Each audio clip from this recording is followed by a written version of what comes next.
Mateus capítulo de número 12, verso de número 1 em diante. Louvado seja o Senhor.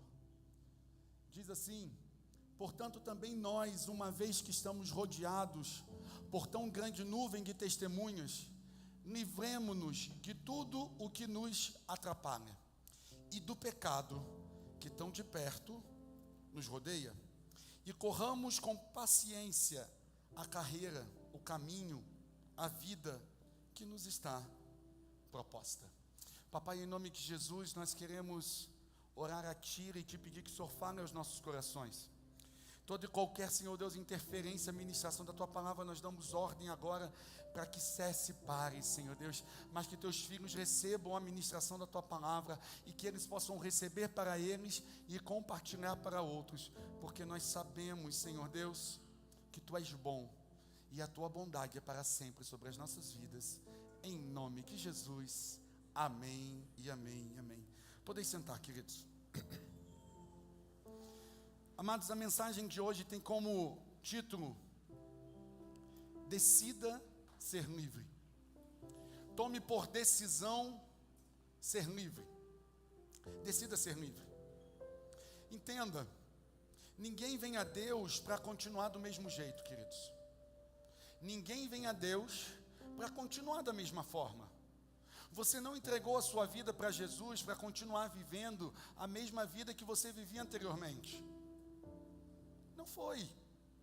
Você não entregou a sua vida para Jesus para que a sua vida continuasse do mesmíssimo jeito. Não foi. Não foi. Todos que de alguma forma vêm a Deus buscam algo mais. Algo que a própria pessoa não tem. Algo que a própria pessoa precisa, necessita. E ela precisa receber isso. Só que eu quero que você entenda uma coisa. Tem crentes que às vezes eles recebem a ministração, eles recebem a palavra, eles recebem o Senhor sobre a vida deles, mas eles continuam da mesma forma, eles continuam do mesmo jeito, eles continuam vivendo a mesma vida. Queridos, não é bom que seja assim, e não pode ser assim. A sua vida precisa sofrer mudanças, a sua vida precisa sofrer transformações, a sua vida precisa avançar. A sua vida precisa avançar. Hoje todos nós aqui, pela bondade do Todo-Poderoso, nós acordamos, levantamos, estamos de pé. Ele nos deu um novo dia. Ele nos deu um novo dia. O ato do Senhor dar a ti e a mim, o ato do Senhor dar a nós um novo dia, é a representação de que Ele está me dizendo para mim e para você a seguinte coisa: ei, eu estou dando a você uma nova oportunidade de uma nova vida, de viver algo que você não viveu ontem. Jesus não te deu o domingo de hoje para você cometer os mesmos erros do sábado. Jesus não vai te dar a segunda-feira de amanhã para você cometer os mesmos erros deste domingo, não, irmãos, porque as misericórdias do Senhor são novas sobre as nossas vidas, as misericórdias do Senhor são novas sobre o nosso viver, para que nós possamos viver de fé em fé, de glória em glória, crescendo na graça e no conhecimento de Deus. Você está me entendendo, sim ou não? Deus sempre tem algo novo para mim e para você. Deus sempre tem algo novo para a nossa casa. Deus sempre tem algo novo para a nossa vida. Deus sempre tem algo novo para o nosso viver, meu amado. Deus sempre tem. E eu acho muito triste quando eu vejo uns crentes que estão vivendo a mesma vida há tempos. O mesmo crente está vivendo a mesma vida há tempos. A vida dele nesse ano é a mesma do ano passado, que é a mesma de 10 anos atrás, e ele vive de ciclos negativos, ciclos tristes, ciclos que não avançam. Irmãos, presta atenção numa coisa: Deus estabeleceu ciclos, mas a diferença do ciclo em que muitas vezes você está se encontrando, que é um ciclo em que você anda e não sai do lugar, um ciclo em que parece que você está como os escravos no Egito, amassando barro. Diferentemente do seu ciclo, o ciclo de Deus para a nossa vida não é um ciclo normal, mas é um ciclo de espiral, em que nós vamos andando mais subindo, andando mais subindo. Esse é o objetivo. Isso significa que o que você viveu ano passado não é para viver esse ano. 2024 precisa ser diferente. 2025 tem que ser poderoso. 2030, se Jesus não tiver voltado, você precisa estar vivendo os menores tempos da sua vida. Entenda isso. Você precisa entender isso. Mas o problema é que tem muitos crentes que recebem Jesus, mas fazem igual aquelas pessoas que vão para a piscina e que ficam sentados lá na porta da piscina, e eles ficam lá assim, ó,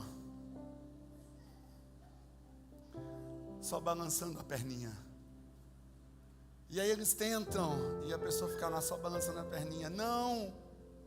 A palavra de Deus diz que tem águas que dão nos artérios ou nos tornozelos, tem águas que dão nos joelhos, tem águas que dão nos ombros, mas existem águas mais profundas e mais lindas, diz o Senhor. Há águas mais profundas e mais lindas. Jesus tem algo a mais para fazer na sua vida, e Jesus quer que você mergulhe num tempo novo, meu amado. Você precisa colocar isso na sua mente, você precisa colocar isso no seu coração, que há algo novo, e que Jesus tem mais para fazer. Pastor, mas eu me sinto preso, porque você hoje precisa lutar. Você hoje precisa lutar com uma vida constante. A sua vida hoje precisa ser uma vida constante de luta. Luta contra quê? Luta contra o pecado. Vem cá. Aí ele mata a curiosidade, ó. Pronto. Ele já matou a curiosidade, já veio aqui, já ministrou a palavra e já foi junto. Hoje você vive uma vida contra o pecado, irmãos. O texto que nós acabamos de ler diz: deixemos tudo aquilo que nos atrapalha e o pecado que nos envolve. Deixemos isso. Meu amado, entenda. Colossenses capítulo de número 3, verso de número 5, vai te dizer assim: faça morrer tudo que pertence à natureza terrena de vocês, seja a imoralidade sexual, a impureza, a paixão, os desejos maus, a ganância, que é a idolatria, e por causa dessas coisas que vem a ira de Deus sobre os que vivem na desobediência, os quais vocês praticaram no passado, os quais vocês praticavam no passado, os quais vocês costumavam a viver nelas. Presta atenção, meu amado. Nós costumávamos a viver, não vivemos mais. Nós entramos numa série de pequenos grupos no PG que diz sobre o cidadão dos céus, e essa semana nós falamos que nós recebemos uma nova vida, e 2 Coríntios capítulo de número 5, verso de número 17 vai te dizer: aquele que está em Cristo, nova criatura é, as coisas velhas já passaram, e Ele fez tudo novo. Então nós vivíamos, mas nós não vivemos mais. O pecado que nós cometemos no passado não nos define e nós não somos mais ele. O texto diz: práticas que vocês viviam e costumavam, mas agora, diz o texto, abandonem. Mas agora abandonem, deixem, larguem isso. Larguem a ira, larguem a indignação, a maldade, a maledicência, a linguagem indecente no falar. E ainda 1 Coríntios 6:9 vai te dizer: vocês não sabem que os perversos não herdarão o reino de Deus? Não se deixem enganar, nem os imorais, nem os idólatras, nem os adúlteros, nem os homossexuais passivos ou ativos, nem ladrões, nem avarentos, nem alcoólatras, nem caluniadores, nem trapaceiros herdarão o reino de Deus. Assim, foram alguns de vocês. Nós fomos assim no passado, mas nós não somos mais, porque agora nós fomos lavados, nós fomos santificados, nós fomos justificados no nome do Senhor Jesus Cristo e no Espírito Santo do nosso Deus, meu amado. Eu preciso que você entenda que Deus tem o poder de operar em todos os ambientes, mas Ele se nega a operar num ambiente de infidelidade. Pastor, eu quero tanto viver a vida que Deus tem. Você precisa olhar quais são os pecados e quais são os embaraços que estão tão de perto te rodeando. Porque você precisa entender, queridos, que nem você precisa entender que nem tudo que nos atrapalha é pecado. Mas todo pecado é embaraço. E o texto diz: deixemos todo atrapalho ou todo embaraço e o pecado que tão de perto nos rodeia. Pastor, eu estou resolvendo namorar. Que lindo. É pecado namorar? Não, desde que você não avance alguns sinais. Você pode namorar. Pastor, estou resolvendo namorar. Meu namorado, ele é gente boa, lindo, mas ele é vascaíno. É um problema. Aí você vai ter que separar. Estou brincando. Meu namorado é gente boa, pastor. Olha, ele é gente boa, ele faz tudo o que eu quero, ele nem está me pedindo para avançar nada, a gente está vivendo uma coisa boa e não sei o que, mas todas as vezes que é para eu fazer alguma coisa na igreja, ele sempre inventa alguma coisa. Meu querido, não é pecado, mas é atrapalho, é embaraço, é embaraço.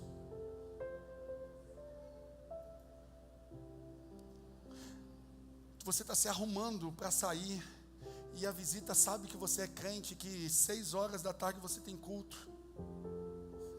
E ele chega na sua casa às 5 horas.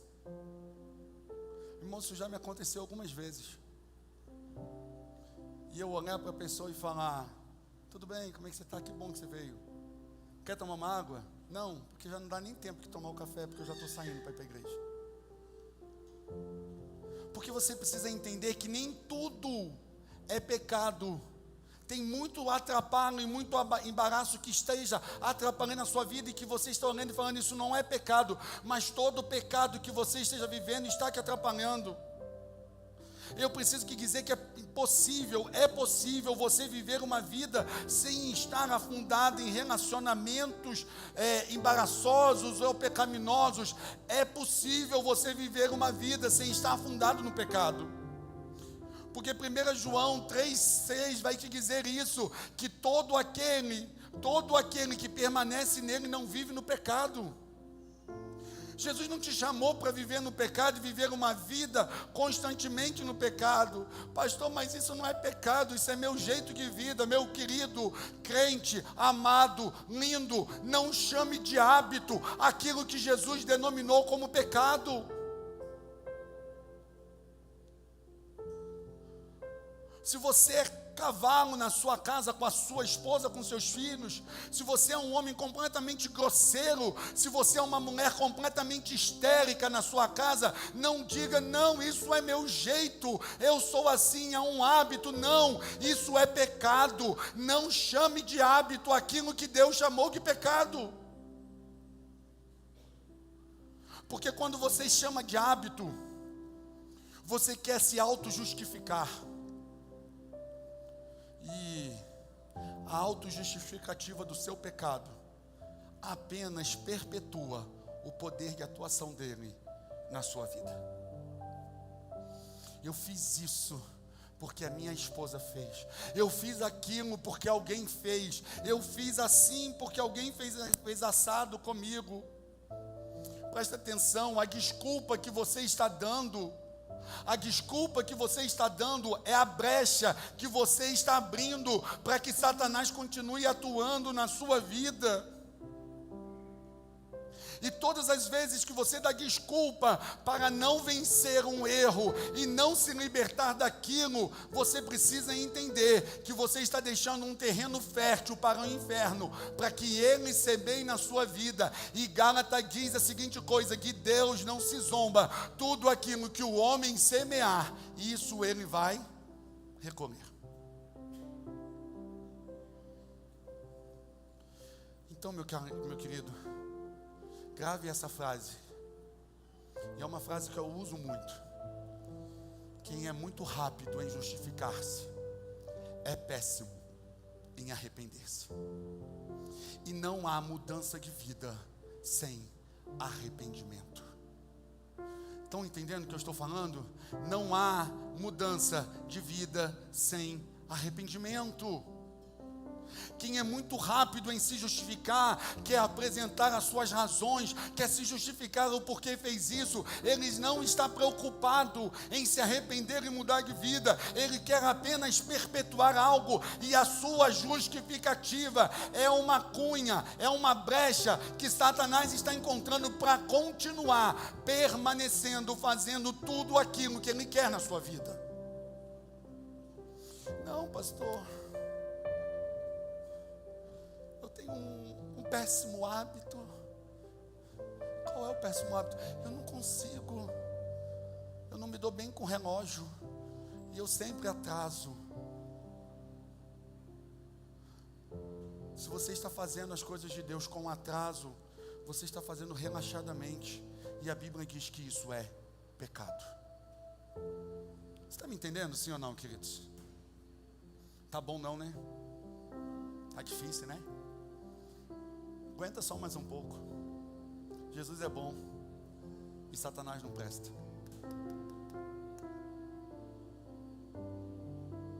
Quando você escuta uma mensagem dessa e fala, mas ele não conhece a minha vida, ele não sabe o que eu estou fazendo, é Satanás tentando que trazer as desculpas. E como diz o pastor Josemar Bessa, se não me falha a memória, as desculpas que você está dando para Deus é o berço em que Satanás está minando você. E para quem não lembra, eu preguei aqui há 3 semanas atrás sobre o mestre das ilusões.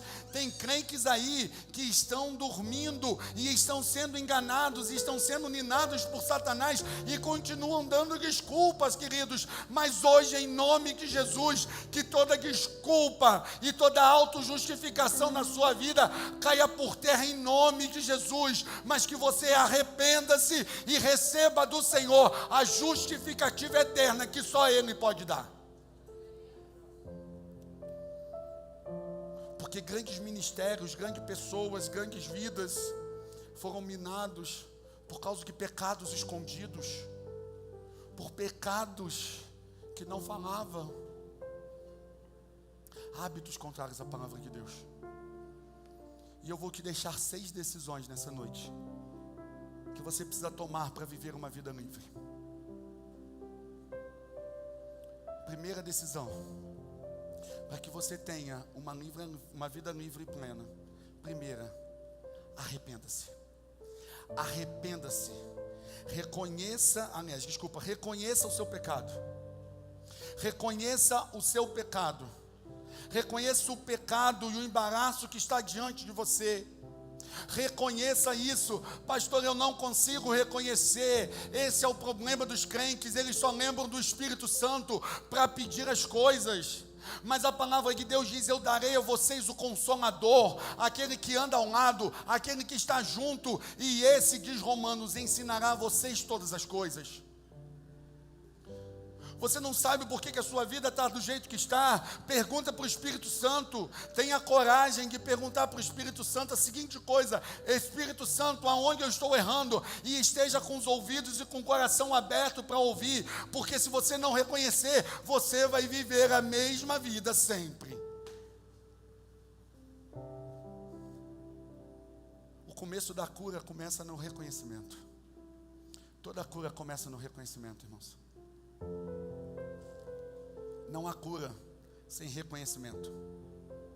E o Espírito Santo te ajuda. Você tem dúvida? Pergunta para o Espírito Santo. Só que cuidado. Cuidado com o nada a ver. Ah, não, isso não tem nada a ver. Não tem nada a ver isso aí não. Não, isso aí é pouquinha coisa. Cuidado. O nada a ver tem destruído ministérios. O nada a ver tem matado crentes. E o nada a ver tem enfiado pessoas, literalmente, para viver a vontade de Satanás, e enfiado pessoas literalmente no inferno. Cuidado com nada a ver. Ah, é só uma saidinha. É só um golinho. É só uma palavrinha. A gente só vai trocar uma ideia. É só uma chegadinha. Cuidado. Cuidado. Os antigos sabem, porque eu já falei algumas vezes sobre isso. Os mais novos não sabem, então eu vou equiparar o conhecimento de todos vocês sobre a fisiologia do sapo. Como assim, pastor? Se você pegar um sapo, irmãos, e jogar esse sapo numa panela com água fervendo, ele vai bater na água quente e vai pular para fora. Mas se você pegar o sapo, botar ele numa panelinha com aguinha geladinha, a Jéssica das antigas, ela já sabe da fisiologia do sapo. Botar ele com água geladinha, ele vai ficar ali dentro, e você acende um fogo embaixo, e a água começa a esquentar, e a água vai esquentando. Daqui a pouco você tem sopa de sapo, porque o sapo morreu cozido. Sabe por quê?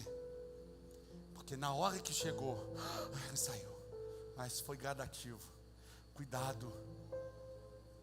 Satanás não vai chegar para você com chifre, com rabo, com tridente, com fogo vermelho saindo da terra, fogo e fumaça saindo pela narina, e aquele cheiro de enxofre penetrando o ambiente. Não, meu querido.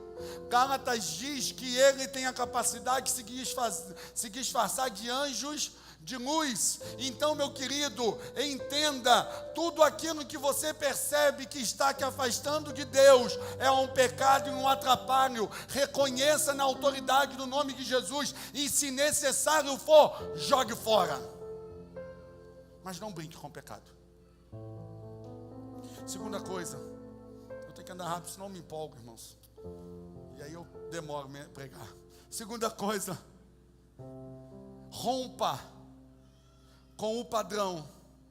Rompa com o padrão do pecado. Isso é, arrependa-se, quebre o ciclo, porque, queridos, não há mudança de comportamento sem arrependimento. Não há mudança de vida sem arrependimento. E se o arrependimento veio por uma autojustificação, isso não é arrependimento. Não, eu pequei, mas eu pequei por isso, por aquilo. Não. Davi, o profeta chega diante de Davi, o sacerdote chega diante de Davi e repreende ele. E ele diz: olha, rei, é tu que é esse cara. E ele diz: eu mesmo pequei, contra ti somente pequei, e fiz o que era mal diante dos teus olhos. Não tenho desculpa para mim, Senhor, foi eu que errei. Aí você entende por que Davi é considerado um homem segundo o coração de Deus. Porque ele não botou a culpa no vizinho, na esposa. Ele não botou a culpa e falou: mas a culpa foi de Betseba. A culpa foi dela. Quem mandou ela tomar banho na janela? Está mostrando é para olhar. Não. Ele olha e diz: eu mesmo pequei, e eu fiz o que era errado. Reconheça. Reconheça. Reconheça. Reconheça. E depois que você se arrependa, terceira decisão que você precisa tomar: confesse. Você precisa reconhecer, você precisa se arrepender, você precisa confessar os seus pecados. Quando você confessa, isso que gera cura. Quando você confessa o pecado e o atrapalho que há em você, você inicia seu processo de cura. Quando você dá nome, você não tem um probleminha com pornografia no computador, não. Você é um pornográfico e você está vivendo o pecado da pornografia e Deus não aceita isso. Quando você pega e vai falar para a irmãzinha do irmãozinho, isso se chama fofoca. Você precisa dar nome e não apenas chamar de hábito, como eu disse. Se você tem sido infiel, diga: Senhor, eu estou sendo infiel e eu preciso de cura. Eu estou preferindo outros amores do que o Senhor. Se você gosta de viver uma promiscuidade, você precisa dizer para o Senhor: Senhor, eu tenho errado. Se você é maldoso, ruim, difícil, preguiçoso, dê nome. Pastor, mas é muito difícil. Que o Espírito Santo de Deus, que te convence do pecado, da justiça e do juízo, atue sobre teu coração e mostre a você contra qual inimigo você está lutando. Mas você precisa confessar seu pecado. Você precisa chegar para Deus e falar: Senhor, eu tenho errado. Eu tenho feito o que o Senhor não aprova. Quando você peca, a primeira coisa que Satanás faz com que você se faça é se sinta com vergonha e te afaste.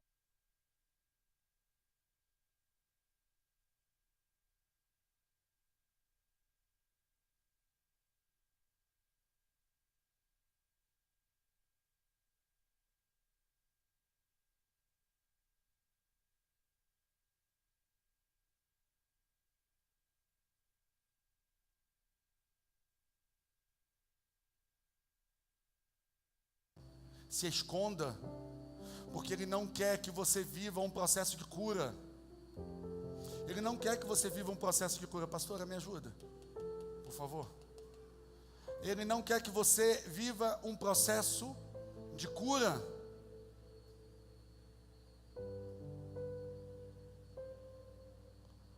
Ele não quer que você viva esse processo em que você recebe cura. Por isso Ele quer que você se esconda. Não se esconda, confesse. Confesse o seu pecado. Confesse a sua falta. Fale o seu erro. Confesse o seu pecado e a sua falta. A palavra de Deus diz assim: se afirmarmos que estamos sem pecado, enganamos a nós mesmos, e a verdade é que Deus não está em nós. Mas se confessarmos os nossos pecados, Ele é fiel e justo para perdoar os nossos pecados e nos purificar de toda injustiça. Confessa seu pecado, mas não vai confessar seu pecado para quem está pecando junto contigo, porque é um cachorro lambendo a ferida de outro cachorro. Confesse seu pecado para quem pode te levar à cura. Confesse seu pecado para quem pode te ajudar com cura, crente. Confesse para Deus. Eu tive que várias vezes chegar para Deus e dar nomes a pecados. Eu falava hoje pela manhã, irmãos, eu com 18 anos eu já tinha o meu carro, eu trabalhava, eu tinha dinheiro, não era sustentado nem pelo meu pai, nem pela minha mãe. Eu comprei o meu próprio carro, eu tinha uma série de coisas, mas eu era extremamente arrogante, e eu achava que aquilo tudo era pela minha capacidade. E um dia Jesus falou assim: vem aqui que eu vou te ensinar, porque para onde você vai, a arrogância não cabe. Teve duas coisas no meu caráter que Jesus teve que tratar por causa do ministério. Uma era a arrogância, e o outro era o preconceito. Não tenho nada contra, irmãos. Os irmãos da Assembleia de Deus amo hoje de paixão, mas quando eu me converti, eu era um batista extremamente preconceituoso. E o Senhor um dia me levou para a Assembleia de Deus, e Ele virou para mim e falou assim: eu estou te levando porque você é preconceituoso, e aonde eu vou te levar, o preconceito não cabe. E eu precisei entender isso. E um dia eu tive que virar para Deus e falar assim: Senhor, eu quero te confessar que eu sou um arrogante e que eu sou um preconceituoso, e eu preciso de cura. eu preciso de cura. Irmãos, para vocês verem como eu não sou preconceituoso hoje mais, que até os corintianos estão na igreja agora, irmãos. Para você ver, irmãos. Né, Dudu? Os vascaínos, eu estou no processo. E Jesus está tratando o meu coração acerca dos São Paulinos, em nome de Jesus. Eu vou ficar livre. Só para você rir um pouco, irmãos. Prefiro que você distraia e ria um pouco do que você perder a mensagem e a ministração da palavra. Mas, irmãos, eu precisei dar um nome ao pecado. Eu precisei dar nome ao pecado. Eu precisei dar nome ao pecado. Dê nome ao pecado. O que você está vivendo hoje? Não é normal que você precise da pornografia. Não é normal que você fale mal dos outros. Não é normal que você continue fazendo coisas erradas. Não é normal que você fique passando os outros para trás. Não é normal que você fale uma coisa e faça outra. Isso não é o que Deus quer para a tua vida. Porque a palavra de Deus diz que a palavra do crente precisa ser sim, sim e não, não. O que passa disso é providência do inferno. Confesse seu pecado. Quarta decisão. Primeira decisão, lembra, reconhecer. Segundo, arrepender. Terceira, confessar. Quarta, não, eu não posso passar por quarta antes de passar esse versículo, eu já estava esquecendo. E você tem que guardar esse versículo que eu vou te passar agora, que está em Provérbios 28, 13. Você deveria pegar esse versículo e colocar e estampar na sua casa para você entender isso. Provérbios 28, 13 vai te dizer que quem esconde os seus pecados não prospera. Enquanto você continuar achando que você não tem pecado, enquanto você continuar achando que está normal, enquanto você continuar achando que está legalzinho, enquanto você continuar se escondendo, enquanto você continuar achando desculpinha, não vai prosperar, meu irmão. E a decisão hoje, a mensagem de hoje é: decida ser livre em nome de Jesus. Porque quem esconde os seus pecados não prospera. Você vai entender por que você não está avançando e não está prosperando. E eu já conceituei prosperidade aqui. Prosperidade é você sair de um nível e ser levado a um nível em que você não poderia estar, a não ser que Jesus te leve. Isso é ser próspero. Mas Jesus não vai pegar um pecador e vai jogar lá na frente. Pastor, eu conheço uns pecadores por aí que estão fazendo. Não é prosperidade de Jesus, irmãos. É prosperidade do inferno. E esses um dia vão encontrar Jesus e vão ouvir que Jesus: apartai-vos de mim, maldito, para o fogo eterno, porque eu não vos conheço. Quem esconde os seus pecados não prospera. Mas quem confessa, os abandona, encontra misericórdia. Quarta coisa, quarta decisão que você precisa ter: você precisa tomar uma decisão de agir, de tomar uma posição ativa contra o pecado.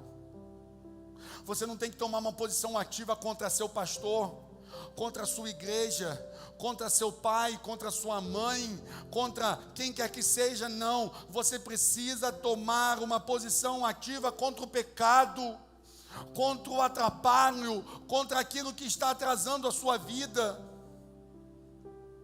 O que é o seu mau hábito? O que é que está fazendo?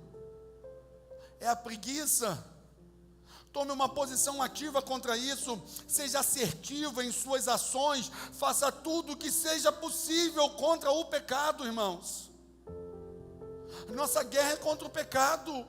A nossa guerra é contra o erro, porque o apóstolo Paulo diz: o bem que eu quero fazer, esse eu não consigo, mas o mal que eu não quero, esse eu faço. Mas graças a Deus, por intermédio de Jesus Cristo, meu Senhor, que me dá poder sobre o pecado. Viva um novo comportamento de vida, e não seja seletivo com o pecado. Não seja seletivo. Tem crente que é seletivo contra o pecado. E irmãos, me perdoem, não estou aqui entrando em pauta política. Não vou aqui entrar em pauta política, mas para vocês entenderem, para mim isso é seletividade em pecado. Um crente que defende para que não haja aborto, ok, não pode haver aborto, mas defende matar alguém pela pena de morte. Isso é seletividade de pecado, irmãos. Se não pode abortar, também não pode matar. A gente não mata em nenhum momento da vida. Seja o cara com 5 semanas, ou seja um cara com 50 anos. Nós não podemos ser seletivos com o pecado. Matar é matar, independente. Aí eu defendo a pena de morte, mas eu defendo que não haja o aborto. Ou eu quero que haja o aborto, mas eu defendo que não mate. Não, meu irmão, eu vou ser muito sincero. E não estou entrando aqui em pauta política, mas você tem que ser no mínimo coerente. Ou mata todo mundo ou não mata ninguém. Me perdoe, mas é verdade. Se é para matar, vão matar todos. Mas se não for para matar, também não mata ninguém. Porque ficar matando quem está com seletividade, não. Não tenha seletividade de pecado, tampe as brechas, viva um novo comportamento e um novo hábito de vida. Tampe as brechas, anule os gatilhos, encerre as oportunidades do inimigo na sua vida. Efésios, capítulo de número 4, versículo de número 25, vai te dizer a seguinte coisa: deixa a mentira, crente, fala a verdade, porque somos membros de um só corpo. Não pequem deixando que a ira de vocês domine em vocês, antes que o dia acabe e façam que a vossa irritação tenha fim. Em nenhum caso, deem ocasião que o diabo encontre meio de fazer vocês caírem. Não facilita o trabalho do diabo, irmãos. Não facilita. A Bíblia diz: resistir ao diabo, e ele fugirá de vós. Diga não ao pecado. Mas aquele que roubava ou explorava alguém, não faça mais isso. Mas antes trabalhe e ganhe sua vida pelos seus próprios meios honestos, de forma até de poder ajudar os menos favorecidos. Não saia da vossa boca nenhuma palavra suja, mas que tudo que for dito por vocês sirva de ajuda para o bem e o encorajamento daqueles que vos ouvem. Não entristeçam o Espírito Santo de Deus. Não entristeçam o Espírito Santo de Deus, o qual vos marcou com um selo de propriedade, mostrando que você é dele, como garantia da vossa libertação. Ei, crente, o pecado não domina mais sobre a tua vida, você não é escravo do pecado. Tome uma atitude e haja contra o pecado. Eu preciso te dizer, amado,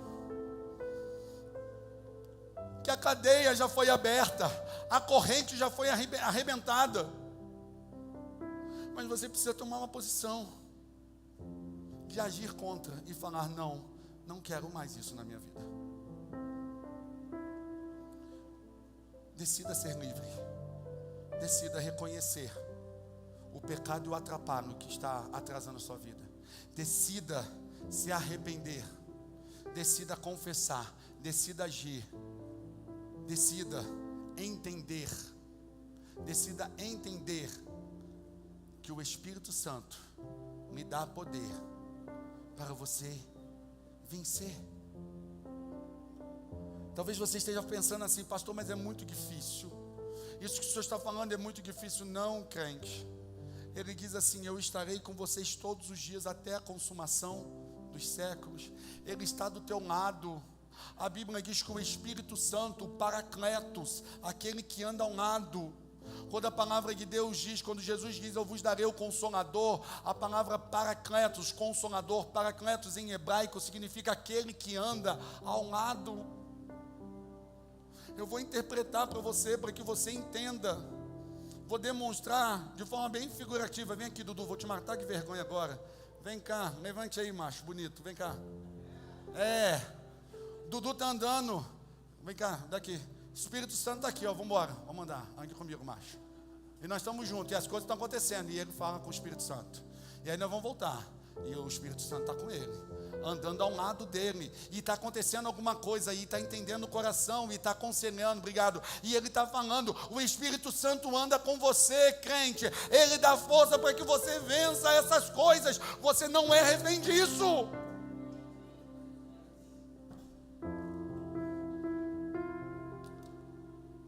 Você pode estar programado para o pecado, mas o Espírito Santo está te dando uma nova programação.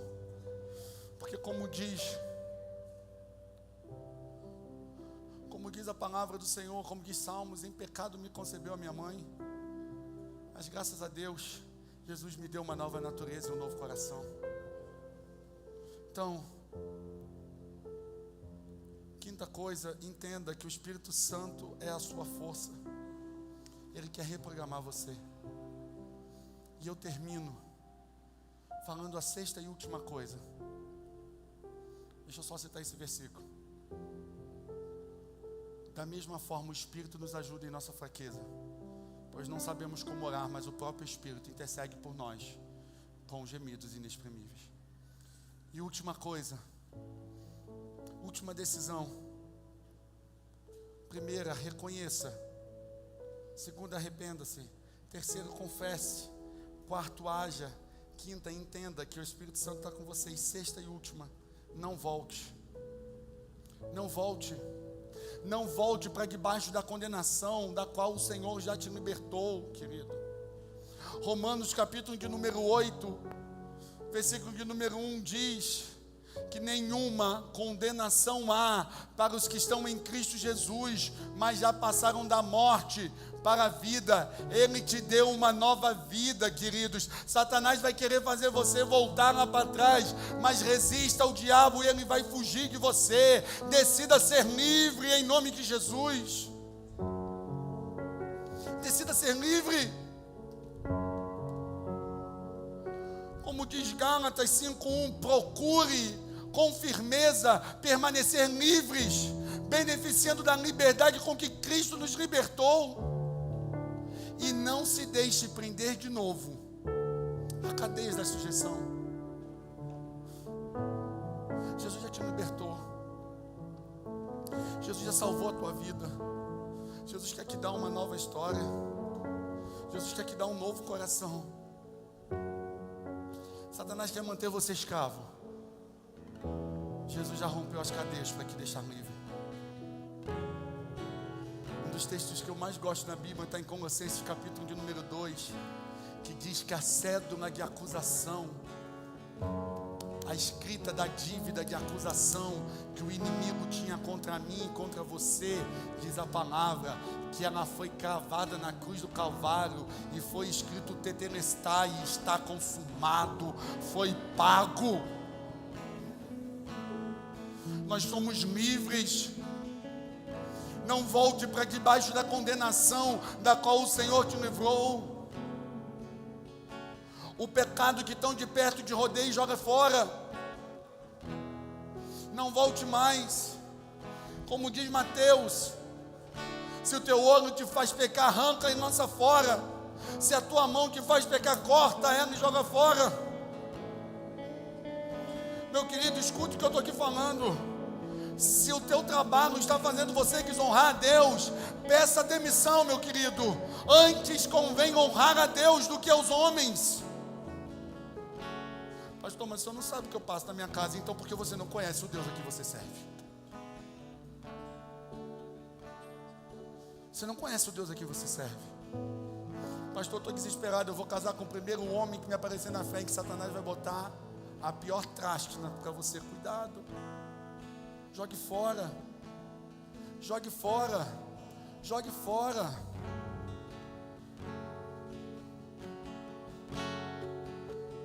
Vocês precisam entender isso. A palavra que Deus diz: e conhecereis a verdade, e a verdade vos. E se o Filho do Homem vos libertar, verdadeiramente sereis livres. Você é livre para a honra e glória do nome de Jesus, meu amado. Você não precisa andar preso. Sua vida não tem que parecer agarrada do jeito que está. Você é livre. Você é livre. Você é livre.